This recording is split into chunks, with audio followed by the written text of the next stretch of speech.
อิงตามบทรายงานของเจ้าหน้าที่ให้ฮู้ว่าเวลาประมาณ22:42 นาทีของวันที่12 สิงหาทางบัญชาการป้องกันความสงบนครหลวงจันทน์ได้รับแจ้งเหตุว่ามีไฟไหม้อยู่บ้านหนองบัวเมืองไซธานีนครหลวงจันทน์ดังนั้นเจ้าหน้าที่จึงได้สมทบกับอาสากู้ภัยจำนวน30 สหายพร้อมกับกลุ่มตำรวจสกัดกั้นและต้านอัคคีภัยกลุ่มใหญ่ตำรวจกระทรวงป้องกันความสงบเบื้องต้นให้ฮู้ว่าจุดเกิดเหตุเป็นโรงงานผลิตโซฟา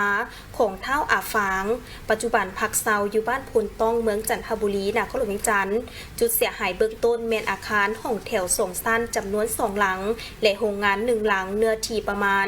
50 คูณ 100 เมตรจุดเกิดเหตุอัคคีภัยซึ่งปัจจุบันเวลาประมาณ 8 โมงของวันที่13 สิงหาเจ้าหน้าที่ยังบ่ทันสามารถดับมอดไฟได้หมดส่วนสาเหตุมูลค่าความเสียหายแม้นอยู่ในขั้นตอนของการสืบสวนสอบสวนของเจ้าหน้าที่ในวันที่11 สิงหาคม 2026ท่านเด็กไหลศิวิไล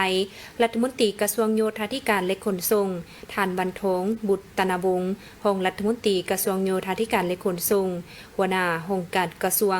หัวหน้ากลุ่มแผนการและการเงินมีห้องกรมและพนักงานวิชาการลงสมทบกับการน้ำแขวงบริคำไซและแขวงคำมวนสุกยุ่ติดตามแก้ไขผลกระทบของภัยพิบัติธรรมชาติต่อพื้นฐานโครงล่างคมนาคมโดยเฉพาะแม่นเส้นทางหลวงแห่งชาติเลข 8A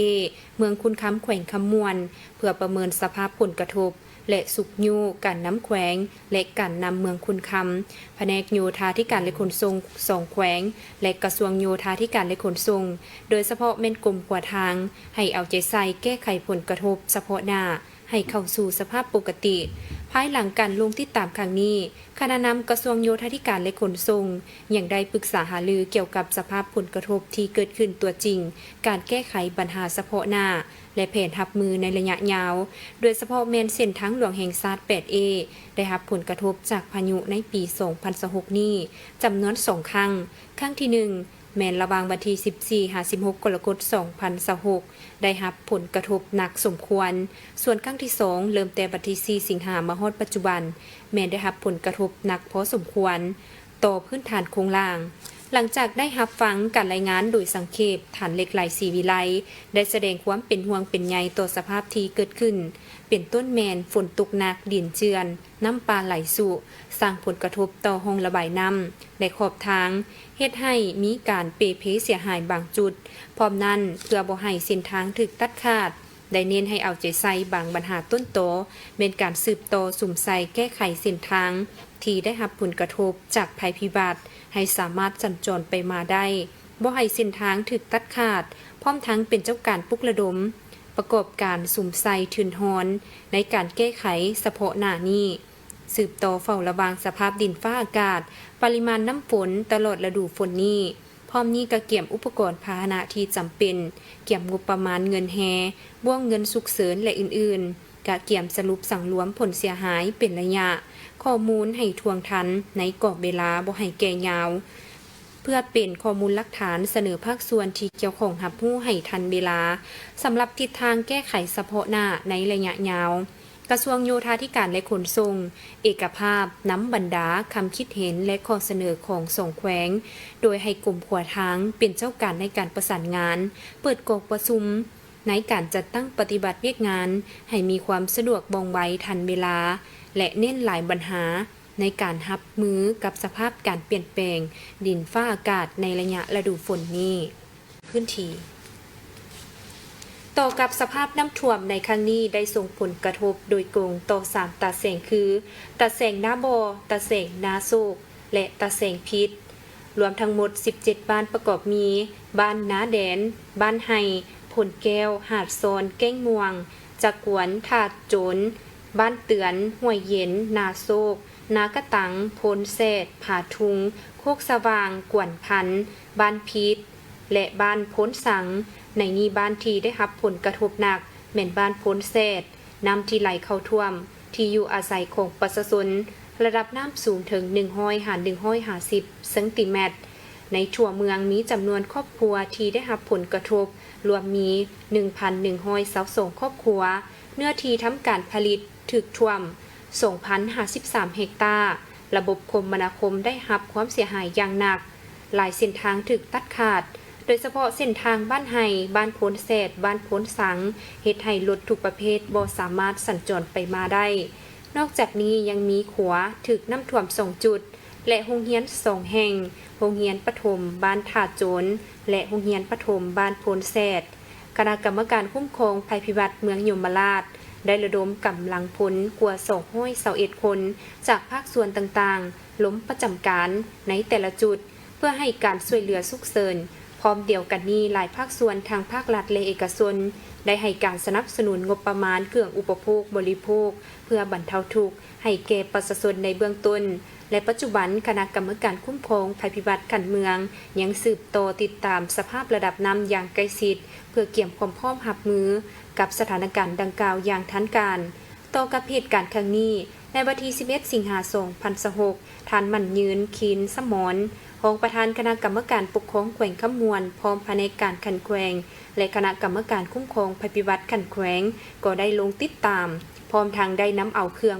บริโภคน้ำดื่มและอาหารแห่งจำนวนหนึ่งไปมอบให้แก่เมืองยมราชเพื่อนำไปแจกจ่ายให้กับประชาชนซึ่งรับโดยทานเล็งคำไซคำพันธ์เลขาพรรคเมืองหัวหน้าคณะสมาชิกสภาประชาชนประจำเขตเลือกตั้งเมืองยมราชพร้อมเดียวกันก็ได้ลงติดตามสภาพน้ำท่วมอยู่บ้านโพนแสดโดยได้นำเอาเครื่องบริโภคไปมอบให้แก่ประชาชนเพื่อแสดงถึงความเป็นห่วงเป็นใยและเป็นกำลังใจเพื่อให้พ่อแม่ประชาชนพร้อมกันสู่ชนและสาวันมี60ทีมในการเข้าร่วมจากนานาชาติสำหรับการแข่งขันในวันที่9เดือนสิงหาคม2026ที่ผ่านมาซึ่งเป็นการแข่งขันมื้อเดียวจบทีม LBL ได้ส่งทีมเข้าร่วม3ทีมรุ่นอายุ14ปี2ทีมและ16ปีนำโดยโค้ชทานแสงอุทธรวงเจริญทีมรุ่นอายุ14ปีสามารถญาติมาได้2รางวัลชนะเลิศอันดับ1อันดับ3และอายุ16ปีได้อันดับ4พร้อมด้วยรางวัลผู้เล่นดีเด่น MVP นั่นเอง LBL A ได้ชนะเลิศฮอบซิงแมน LBL A ทีมจากประเทศลาวพบกับฮุบซีไลทีมจากประเทศไทยชนะได้ด้วยคะแนน11-7สำหรับ LBL B ได้รับรางวัลอันดับ3ฮอบซิงอันดับ3 LBL B ทีมจากประเทศลาวพบกับสกิลอิซูจากประเทศไทยชนะด้วยคะแนน21-16นั่นเองสำหรับทีม LBL เป็นทีมเยาวชนหนึ่งในวงการบ้านบ้วงลาวที่กำลังมาแหงและน่าจับตาเพราะทีมนี้มีรายใหญ่เตรียมลุยฮอบแซมนั่นเองซึ่งว่าแซมส่วนแซมฮอบประเทศในรายการ TOA 3x3 Basketball All Thailand โดมีโตนั่นเองซึ่งว่าอันนี้ก็เป็น Basketball Thailandโดมิสติกพาวเวอร์ซึ่งเป็นรอบ15ทีมสุดท้ายทวสมของแซมแต่ละสนามมาพบกันซึ่งจะจัดขึ้นแมนในวันที่4-5-6ในเดือนกันยายน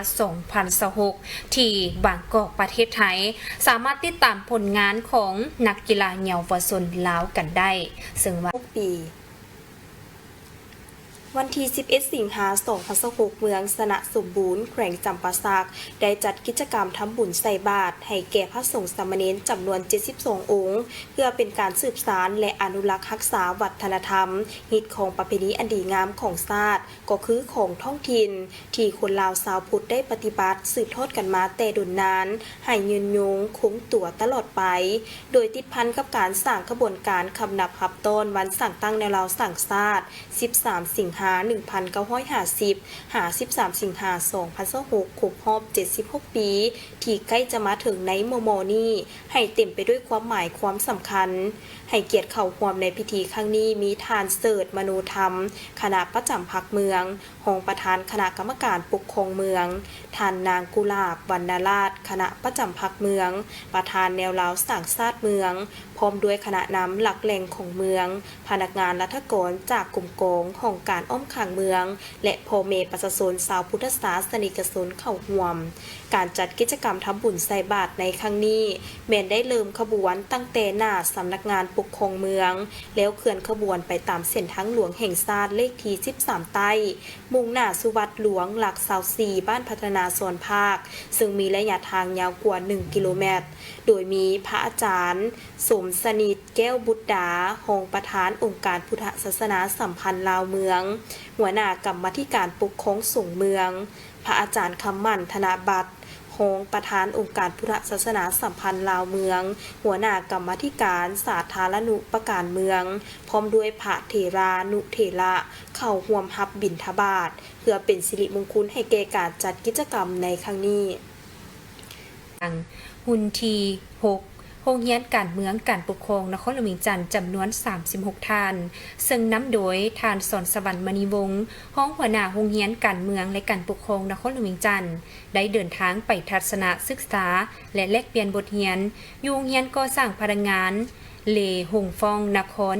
หลวงฮานอยสสเวียดนามในระหว่างวันที่2-8 สิงหาผ่านมาการเดินทางไปทัศนศึกษาครั้งนี้เบื้องต้นคณะผู้แทนดังกล่าวได้เข้าไป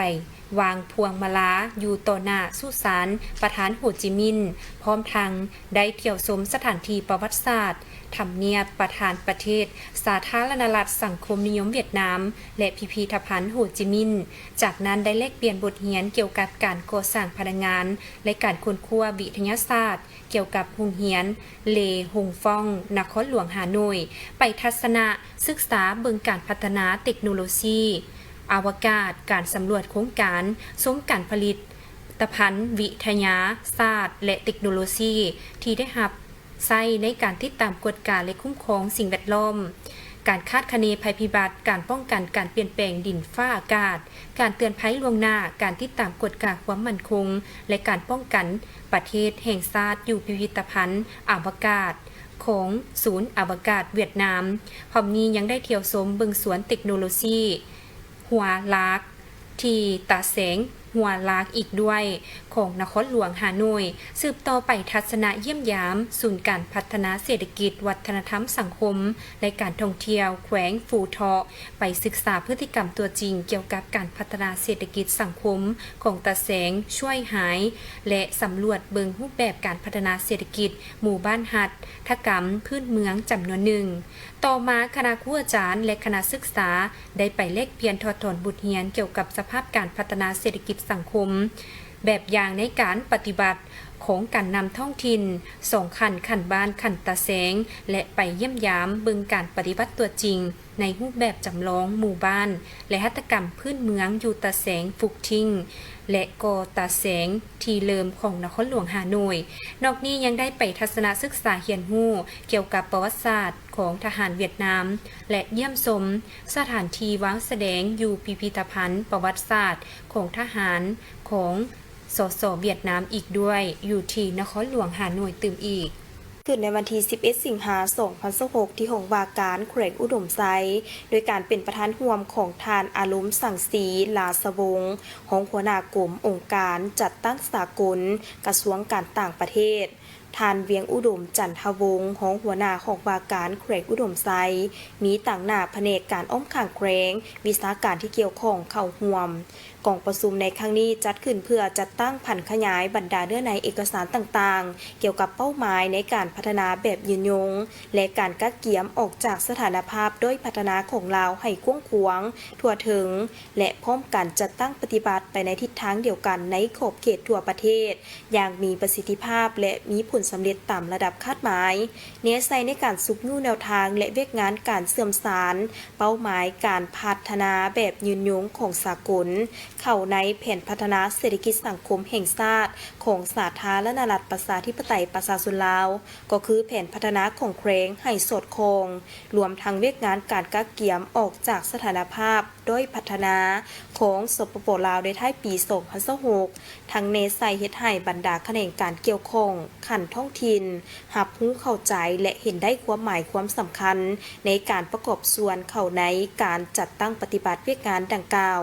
พร้อมทางนำเอาเนื้อในกล่องประชุมในครั้งนี้ไปจัดตั้งผันขยายและเสื่อมสารเข้าในการจัดตั้งปฏิบัติเวกงานในแขนงการคงตุนให้เกิดมากออกผลและสืบโตการร่วมมือและเฮ็ดเวียกร่วมกันในอนาคตเพื่อบรรลุได้บรรดาคาดหมายและเป้าหมายการพัฒนาของประเทศนับแต่สร้างตั้งสปป.ลาวได้รับโฮงเอาวาระ2030 เพื่อการพัฒนาแบบยืนยงในปี 2015 เป็นต้นมา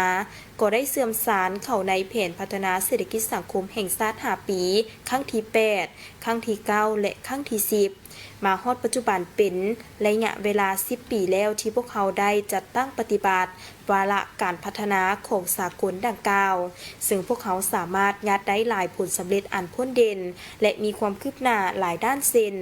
สามารถผันขยายบรรดาตัวซี่บอกเข้าในแต่ละหน้าเวียกของกระทรวงและแขนงการที่เกี่ยวข้อง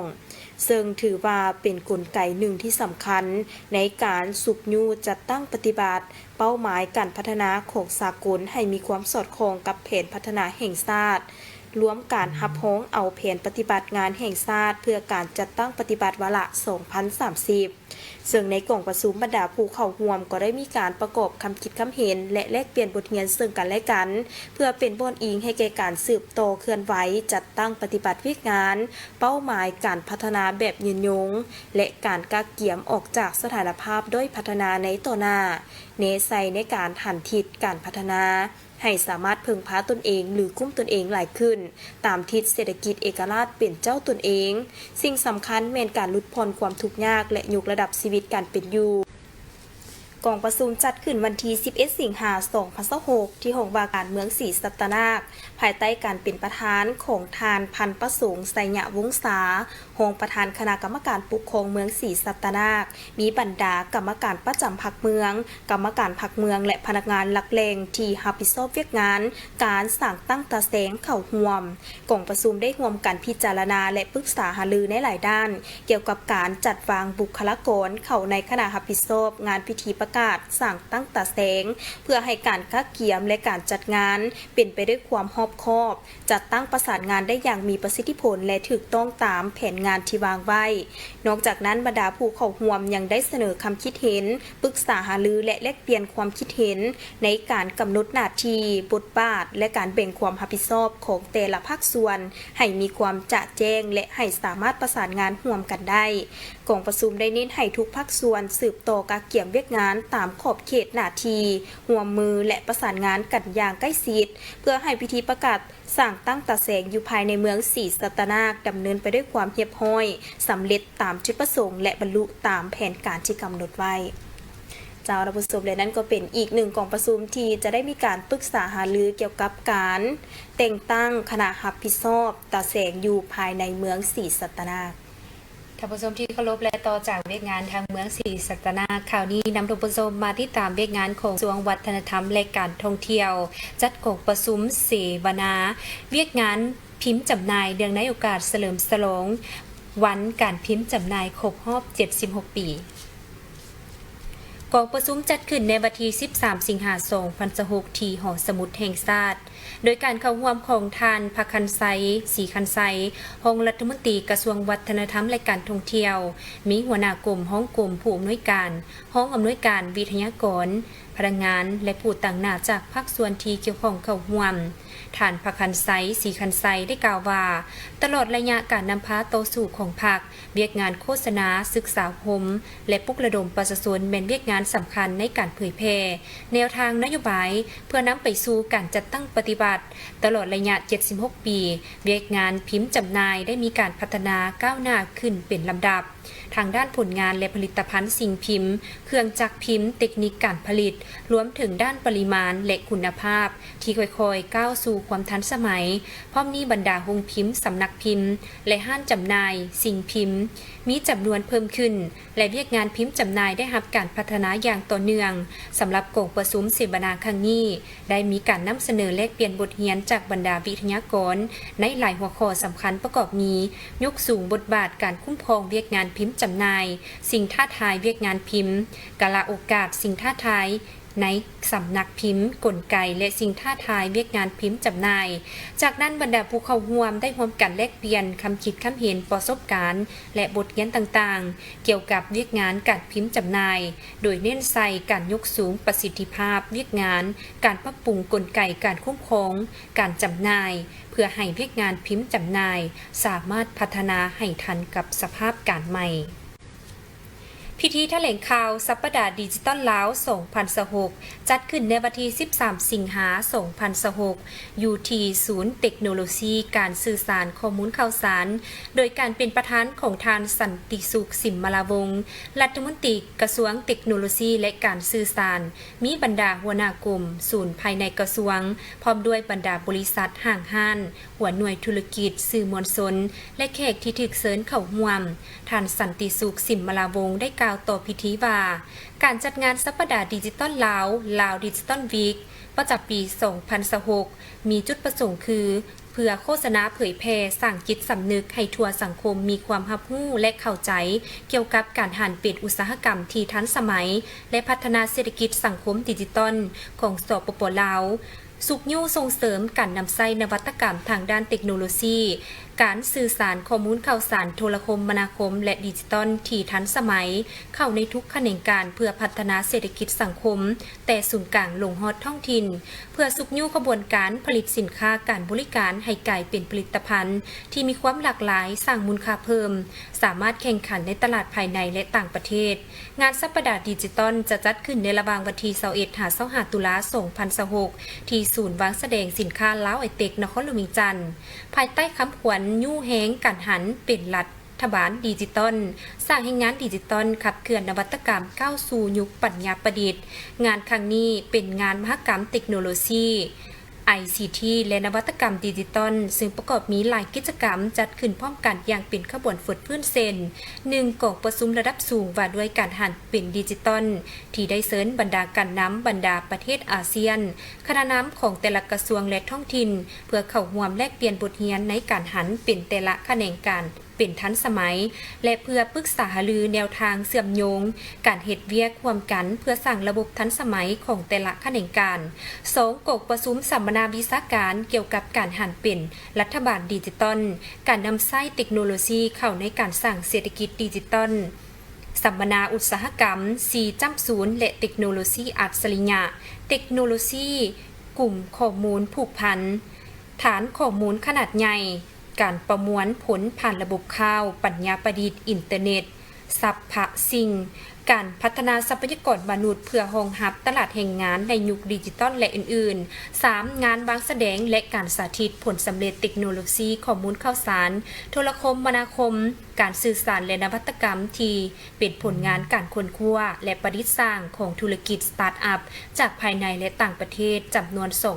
200กว่าห้านวางแสดง 4 เวทีพบปะเน็ตเวิร์กิ่งสนทนาปรึกษาหารือแลกเปลี่ยนคำคิดคำเห็นเกี่ยวกับการค้นคว้าการลงทุนทางด้านเทคโนโลยีและการสื่อสารระหว่างภาครัฐเอกชนสถาบันค้นคว้ามหาวิทยาลัยนักพัฒนาเชี่ยวชาญและผู้ประกอบการทางภายในและต่างประเทศ5 กิจกรรมการแข่งขันเทคโนโลยีนวัตกรรม e-sport การแข่งขันความปลอดภัยทางไซเบอร์การแข่งขันหุ่นยนต์โรบอทคอมพิติชันการนำเสนอแนวความคิดของผู้ประกอบการสตาร์ทอัพและอื่นๆอีกด้วย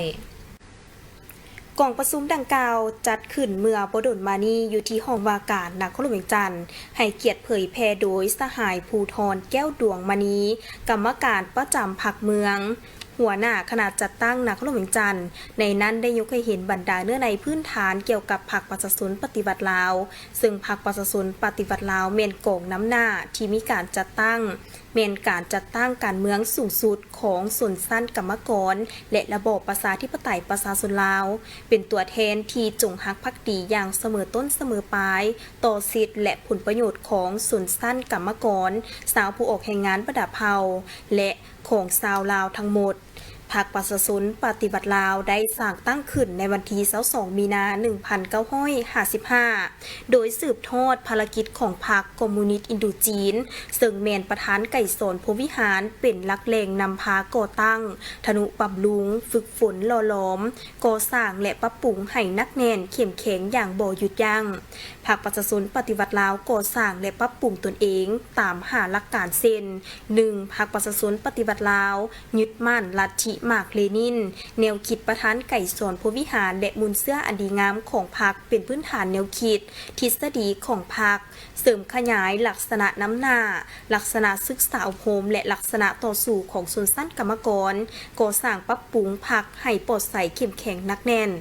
2. พรรคประชาชนปฏิบัติลาวจัดตั้งตามหลักการร่วมศูนย์ประชาธิปไตยนำพาเป็นหมู่คณะบุคคลรับผิดชอบพรรคมีระเบียบวินัยเข้มงวดเคารพและปฏิบัติรัฐธรรมนูญกฎหมายและระเบียบการของรัฐสมาชิกพรรคเสมอภาพกันบนพื้นฐานกฎระเบียบพรรคกฎหมายและระเบียบการของรัฐ 3. ประชาชนปฏิบัติลาวถือเอาความสามัคคีเป็นปึกแผ่นบนพื้นฐานแนวทางนโยบายและกฎระเบียบพรรคเป็นหลักการพื้นฐานของพรรคเพื่อรับประกันความเป็นเอกภาพทางด้านการเมืองแนวคิดการจัดตั้งและการกระทำของพรรค 4. พรรคประชาชนปฏิบัติลาวถือเอาประชาชนเป็นกกหับไส้ประชาชนด้วยความบริสุทธิ์สัตย์ซื่อเคลื่อนไหวตามแนวทางมหาชนของพรรคอิงใส่มหาชนและผ่านกระบวนการปฏิวัติของมหาชนเพื่อก่อสร้างและขยายพรรค 5. พรรคประชาชนปฏิบัติลาวถือเอาการติสมตนเองติสมกันเป็นกฎเกณฑ์แห่งการคงตัวและขยายตัวของพรรคพิธีจัดขึ้นในวันที่ 12 สิงหาคม 2026 โดยการเข้าร่วมของปริญญาเอกสายสมรงามศรีรองหัวหน้ากรมอาชีวศึกษากระทรวงศึกษาธิการและกีฬาท่านนางสุดสายใจดวงสวรรค์ผู้อำนวยการศูนย์พัฒนาผู้ประกอบกิจการลาวอินเดียพร้อมด้วยพนักงานและครูอาจารย์จากวิทยาลัยเทคนิควิชาชีพ 12 แห่งเข้าร่วมเป้าหมายสำคัญของการฝึกอบรมแม่นเพื่อยกระดับความรู้ความเข้าใจของครูอาจารย์เกี่ยวกับการประกอบกิจการและสามารถนำเอาความรู้แนวคิดและบทเรียนไปถ่ายทอดให้แก่นักเรียนนักศึกษาในสถานศึกษาของตนซึ่งการปลูกจิตสำนึกและสร้างแนวคิดด้านการประกอบกิจการให้แก่วัยหนุ่มจะช่วยเปิดทางเลือกใหม่ในการประกอบอาชีพหลังเรียนจบลดพรปัญหาการว่างงานส่งเสริมการสร้างผู้ประกอบกิจการรุ่นใหม่และสอดคล้องกับทิศทางแผนพัฒนาเศรษฐกิจสังคมของชาติเนื้อในการฝึกอบรมครอบคลุมหลายด้านเช่นพื้นฐานการประกอบกิจการและคุณสมบัติผู้ประกอบกิจการแนวคิดในการเฮ็ดธุรกิจการวางแผนตลาดและการคิดถึงลูกค้าการวิเคราะห์ปัญหาและซอกหาวิธีแก้ไขการประเมินทุนลงทุนคงที่และทุนหมุนเวียนการคาดคะเนรายรับรายจ่ายกำไรและแผนเงินสดแผนวาดธุรกิจและการเขียนแผนธุรกิจการแบ่งกลุ่มฝึกเขียนแผนธุรกิจและปรึกษาหารือแผนการนำไปปฏิบัติสร้างครูที่มีทักษะสร้างนักเรียนให้มีแนวคิดผู้ประกอบกิจการสร้างอนาคตใหม่ให้แก่วัยดุมลาว2030วันที่ 12 สิงหาคม 2026 คณะผู้แทนแขวงจำปาสักสาธารณรัฐประชาธิปไตยประชาชนลาวนำโดยสหายปริญญาเอกสุขสวรรค์วิไลวงศ์รองเลขาพรรคแขวงประธานคณะปกครองแขวงจำปาสักได้เดินทางไปเยี่ยมยามและเฮ็ดเวียกอยู่แขวงดงทับสาธารณรัฐสังคมนิยมเวียดนามโดยมีสหายฟ้ามแทงหงายรองเลขาพรรคแขวงประธานคณะกรรมการประชาชนแขวงดงทับให้เกียรติต้นหับการเริ่มการปรึกษาหารือคณะผู้แทนส่งฝ่ายได้ยืนไว้อาลัย1 นาทีเพื่อระลึกถึงสหายไซสมพลพรหมวิหารอดีตประธานสภาแห่งชาติแห่งสาธารณรัฐประชาธิปไตยประชาชนลาวในการพบปะคณะนำส่งฝ่ายได้ทบทวนและตีราคาสูงต่อการร่วมมือในระยะ 4 ปีที่ผ่านมาซึ่งบรรลุผลดีในหลายด้านประกอบส่วนเสริมสร้างสายพัวพันมิตรภาพและการร่วมมือเวียดนามลาวให้แน่นแฟ้นยิ่งขึ้นสหายปริญญาเอกสุขสวรรค์วิรวงศ์ได้แสดงความขอบใจและตีราคาสูงต่อการช่วยเหลือจากแขวงดงทับที่มีต่อแขวงจำปาสักในระยะผ่านมาซึ่งมีส่วนสำคัญต่อการพัฒนาเศรษฐกิจสังคมพร้อมทั้งเสนอให้ส่งฝ่ายสืบต่อเสริมขยายผลงานที่บรรลุได้เพิ่มการแลกเปลี่ยนบทเรียนและร่วมมือในขงเขตต่างๆให้เป็นรูปธรรมและมีประสิทธิผลสูง ทั้งสองฝ่ายเฮ็ดดีสืบต่อดำเนินโครงการและแผนงานร่วมมือโดยเน้นคงเขตเศรษฐกิจสังคมกสิกรรมสุลประทานการช่วยเหลือด้านเทคนิคพร้อมทางเพิ่มการแลกเปลี่ยนคณะผู้แทนแบ่งปันบทเรียนและช่วยเหลือซึ่งกันและกันและในโอกาสนี้สหายฟ้ามแทงงายและสหายปริญญาเอกสุขสวรรค์วิไลวงศ์ได้ร่วมลงนามบทบันทึกความเข้าใจว่าด้วยการร่วมมือระหว่างคณะประชาชนแขวงดงทับและคณะกรรมการปกครองแขวงจำปาสักในระยะปี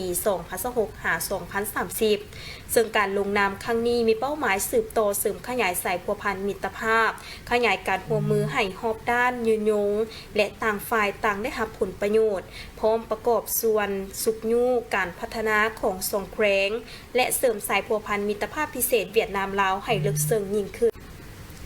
ในวันที่ 11 สิงหาคม 2026โครงการกวดกาพักลัดเมืองคำแขวงเส้นขวงได้ลงสุกยูหน่วยพักโครงการกสิกรรมสิ่งแวดล้อมเมืองอย่างเป็นทางการโดยการเข้าร่วมเป็นประธานมีสหายคำเพชรสัญญาภักของเลขาพักเมืองประธานกวดกาพักลัดเมืองผู้ที่นำเวียกงานพักพนักงานมีสหายคำปานโพสีสุราษฎร์ของเลขาหน่วยพักมีคณะประจำพักเมืองกรรมการพักเมืองหัวหน้าห้องการสมาชิกพักพนักงานรัฐกรโครงการกสิกรรมและสิ่งแวดล้อมเมืองเขาห่วมในโอกาสดังกล่าวสหายเสงบุญมีไซคณะพักหน่วยพักโครงการกสิกรรมและสิ่งแวดล้อมเมืองได้ผ่านบทรายงานการนำพาซี่นำเวียกงานพักและการจัดตั้งเคลื่อนไหวเวียกงานของรัฐโดยย่อ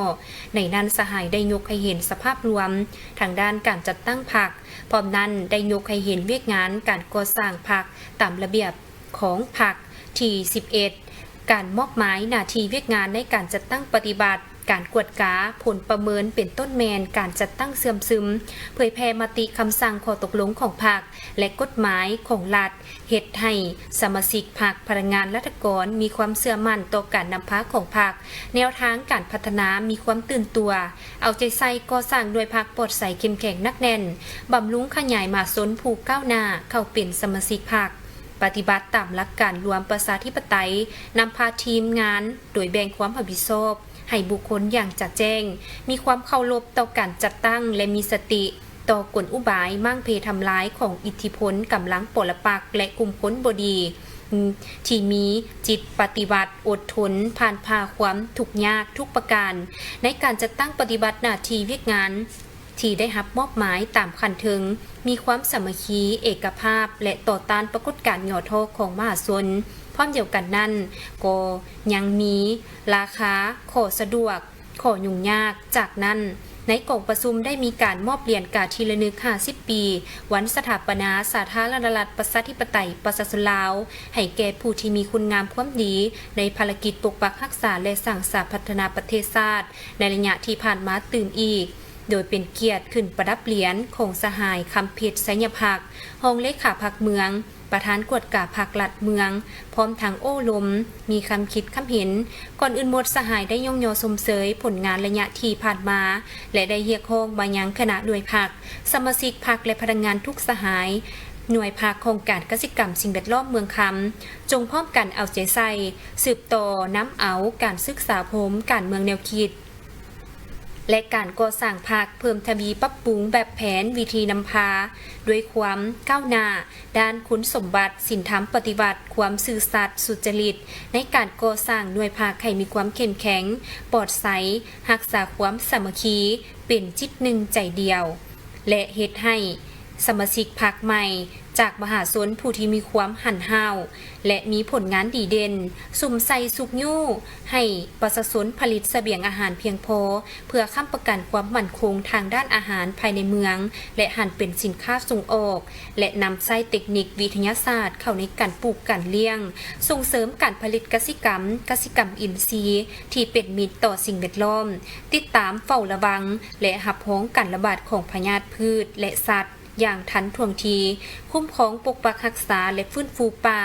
ทรัพยากรน้ำและที่ดินให้มีความยืนยงคุ้มครองขี้เหงื่อและการรักษาความสะอาดและการหับพ้องผลกระทบสิ่งแวดล้อมองค์ประชุมจัดขึ้นในวันที่12 สิงหาคม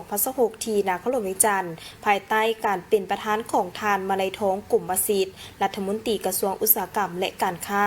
พร้อมด้วยบรรดาหองรัฐมนตรีคณะนำกระทรวงหัวหน้ากรมหองหัวหน้ากรม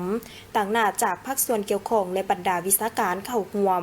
กองประชุมในครั้งนี้มีจุดประสงค์เพื่อปรึกษาหารือค้นคว้าประกอบความเห็นใส่หางมติว่าด้วยการปรับปรุงและพัฒนาบรรดาภาคส่วนเศรษฐกิจตามทิศสร้างเศรษฐกิจเอกราชเป็นเจ้าตนเองระดมความเห็นจากบรรดาภาคส่วนเกี่ยวข้องต่อหางมติดังกล่าวเพื่อให้มีเนื้อในของมติมีความรอบด้านชัดเจนสอดคล้องกับสภาพตัวจริงและสามารถนำไปปฏิบัติให้เกิดผลเป็นรูปธรรมในโอกาสนี้ทานมาลัยทองกลุ่มมัสยิดได้เน้นให้ที่ประชุมสุ่มใส่การวิเคราะห์สภาพตัวจริงปัญหาคงค้างข้อจำกัดและท่าแหงของบรรดาภาคส่วนเศรษฐกิจเพื่อเสนอแนวทางและมาตรการที่เหมาะสมพร้อมทางเน้นให้ส่งเสริมการผลิตการลงทุนการค้าการบริการวิสาหกิจภายในและการนำไส้ทุนโฮนภายในให้เกิดประโยชน์สูงสุดบรรดาผู้เข้าร่วมได้พร้อมกันประกอบความเห็นโดยได้เสนอหลายประเด็นสำคัญทางด้านกลไกและนโยบายการสร้างสภาพแวดล้อมทางธุรกิจการพัฒนา SME การยกสูงขีดความสามารถในการแข่งขันการนำไส้วิทยาศาสตร์เทคโนโลยีและการพัฒนาทรัพยากรมนุษย์การสร้างเศรษฐกิจเอกราชเป็นเจ้าตนเองต้องสุ่มใส่การสร้างฐานการผลิตภายในให้เข้มแข็งสร้างสินค้าที่มีคุณภาพลดผ่อนการพึ่งพาจากภายนอกและเพิ่มท่าแห่งการแข่งขันพร้อมกันนั้นต้องสืบต่อเปิดกว้างและส่งเสริมการเชื่อมโยงกับภาคพื้นและสากลการประชุมและนั่นก็เป็นกองประชุมของกระทรวงอุตสาหกรรมและการค้าที่จะได้มีการพัฒนาภาคส่วนเศรษฐกิจตามทิศทางสร้างเศรษฐกิจเป็นเจ้าตนเองเจ้าผู้ชมที่เคารพและต่อจากเวทงานดังกล่าวแล้วข่าวนี้จะนำผู้ชมมาติดตามกันที่สหพันธ์กีฬาพิกเกอร์บอลลาวเวียดนามหารือร่วมกันในการร่วมมือเกี่ยมยกระดับทักษะนักกีฬาก่อนเข้าร่วมในการแข่งขันซีเกมครั้งที่34อยู่ที่ประเทศมาเลเซียพิธีจัดขึ้นในวันที่10 สิงหาคม 2026เข้าร่วมโดยท่านกิ่งมโนพรหมมหาไสยรองรัฐมนตรีกระทรวงศึกษาธิการและกีฬารองประธานคณะกรรมการโอลิมปิกแห่งชาติลาวท่านเหวียนหมิงเติมเอกอัครราชทูตวิสามัญผู้มีอำนาจเต็มแห่งสสเวียดนามประจำสปป.ลาวท่านรองศาสตราจารย์ปริญญาเอกลาวันวงศ์คำสารหัวหน้าห้องว่าการกระทรวงศึกษาธิการและกีฬา